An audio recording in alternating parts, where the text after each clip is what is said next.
It all started in 1977 when someone began writing strange letters to the residents of Circleville, Ohio. This person knew very personal information about their lives. The first victim of the letters was Mary Gillespie.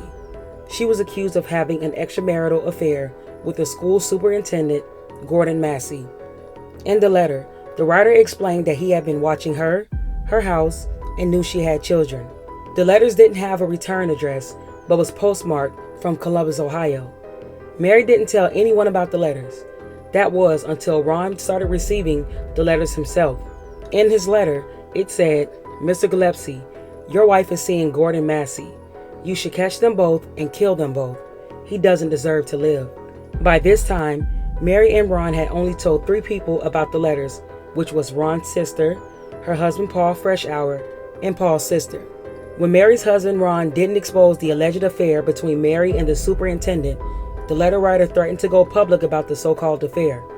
The writer claimed if Ron didn't stop the affairs, his life would be in danger. Mary and Ron, Paul Freshour, Ron's sister, and Paul's sister came up with a plan to get the letters to stop. They wrote a letter to the writer saying that they knew who he was. For a while, their plan worked and the letter stopped. That was until one night, August 19, 1977, Ron received a call from the letter writer. This proved to Ron that he knew the identity of the caller. Ron grabbed his weapon, told his kids that he was going to confront the letter writer, and bolted out of the door into his truck. The letter writer had made it clear in his previous letters that they were constantly watching his truck. Later that night, Ron was discovered in his car, unalived after losing control and crashing into a tree. Investigators learned that somewhere in between leaving the house and hitting the tree, his gun had fired one shot, leaving it unclear as to when, who, and where he was shooting. Although the police had one suspect in mind, his death was still ruled an accident. Due to the circumstances, many Circleville residents didn't believe that this was the case. Soon after Ron's death, many of the Circleville residents started receiving letters as well. In the letters, it stated that Sheriff Radcliffe had been involved in a cover-up. According to Paul Freshour, the sheriff initially agreed that Ron's death was a result of foul play, but he changed it quickly after the suspect passed a polygraph test. Also, Ron's alcohol level was a .16, twice the legal limit. However, Ron's family was surprised by this because they didn't think he was a heavy drinker. Even after Ron's death, the residents of Circleville continued to receive these letters for the next 6 years. Mary Gillespie and the superintendent finally admitted that they had a relationship, but claimed that it was only after the letters began.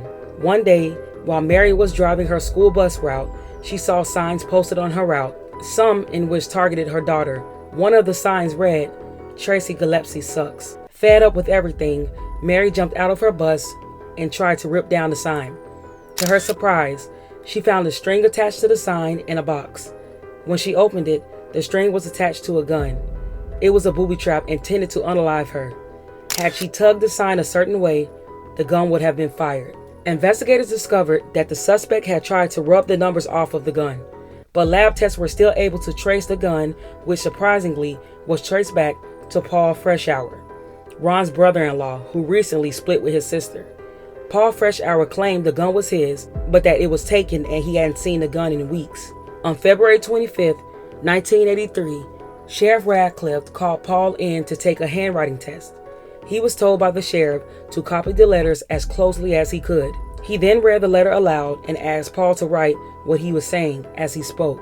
According to handwriting experts, this is not a way to determine if someone had written a letter. Because of this, they didn't say that Paul was the author of the letters, but that he may have been.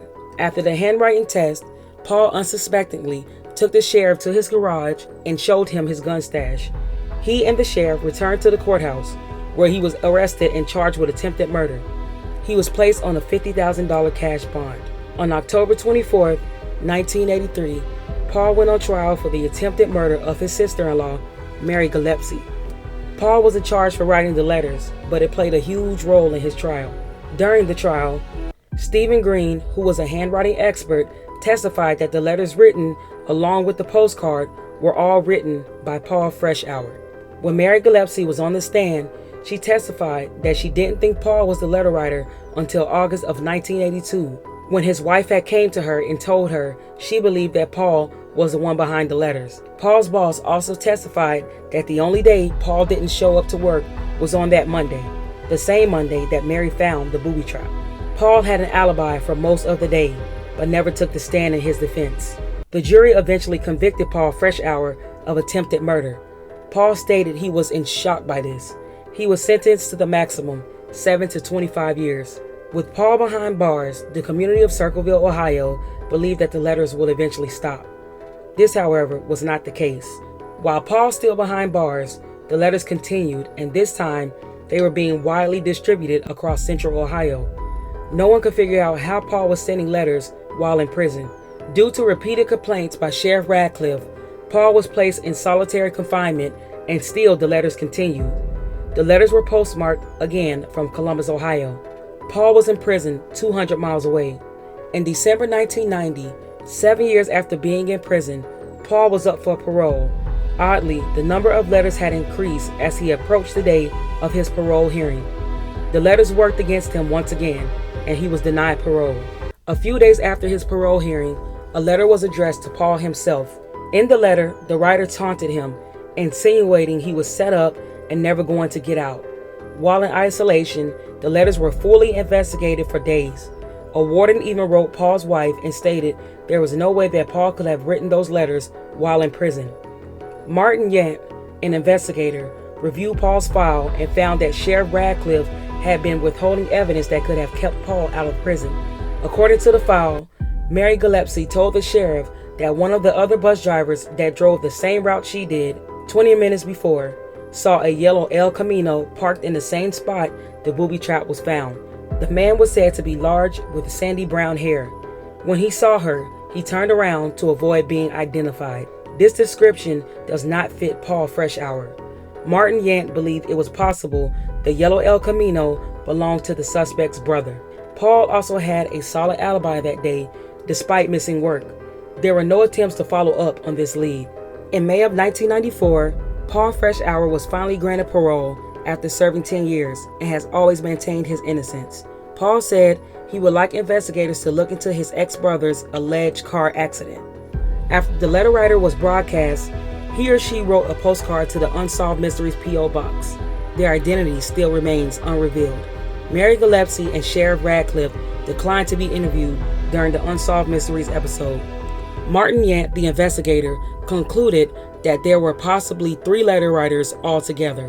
One of them could have possibly been the superintendent's son. The second, a co-worker who was infatuated with Mary.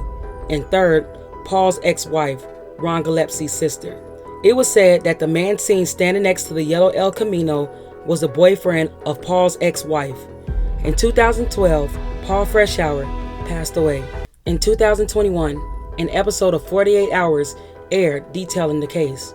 Beverly East, a document and handwriting expert, had concluded that Paul was definitely the letter writer. Since Paul couldn't have possibly written the letters from prison, it is speculated he may have had an accomplice, but that was never proven. Some suspect that Mary could have been involved due to claiming the affair started after the letters. And why did Ron Gillespie fire one shot and die under suspicious circumstances?